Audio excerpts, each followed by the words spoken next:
ربنا ظلمنا أنفسنا وإلا أن تغفر لنا وترحمنا لنكونن من الخاسرين اللهم آمين رب ارحمهما كما ربياني صغيرا اللهم آمين رب ارحمهما كما ربياني صغيرا اللهم آمين হে মাওলা হে পাকরাদিগার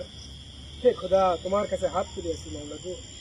মাওলা গো দীর্ঘদিন কষ্ট করছি মাওলা এই শরীর থেকে রক্ত ঝরছে মাওলা اللهم آمين আজকে তুমি জানো মাওলা কতগুলা মানুষের জীবনের বিনিময়ে এই দেশকে নতুন ভাবে স্বাধীন করতে পারছি اللهم মাওলা গো খাস করে সবাইকে তুমি শহীদ হিসেবে কবুল করে নাও اللهم যারা চলে গেছে মাওলা তাদেরকে শহীদের মর্যাদা দান করো মাওলা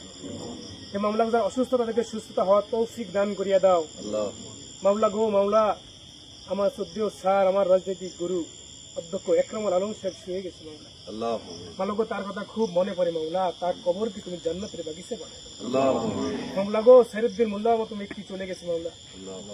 আমার আলম ভাই খুব ভালোবাসতো আমাকে মাওলা اللهم তুমি বলেছো নাম ধরে ধরে দোয়া করতে মাওলা সেই নাম ধরে ধরে দোয়া করতেছি মাওলা اللهم সেই আলম ভাইকে তুমি কবুল করে নাও মাওলা সেই মুখখানা খুব মনে পড়ে মাওলা গো মাওলা গো বাবু ভাইকে তুমি কবুল করে নাও اللهم আমাদের মধ্যে যারা আছে সবাইকে তুমি কবুল করো اللهم মাওলা গো বাংলাদেশের জাতীয়তাবাদী দলকে তুমি কবুল করো তারেক রহমানকে তুমি কবুল করো মাওলা শহীদ প্রেসিডেন্ট জিয়া রহমানকে তুমি কবুল করো মাওলা এই দেশের সবচেয়ে মাওলা গো নমনীয় নেত্রী যাকে বলা হয় এবং খালেদাকে তুমি কবুল করে নাও اللهم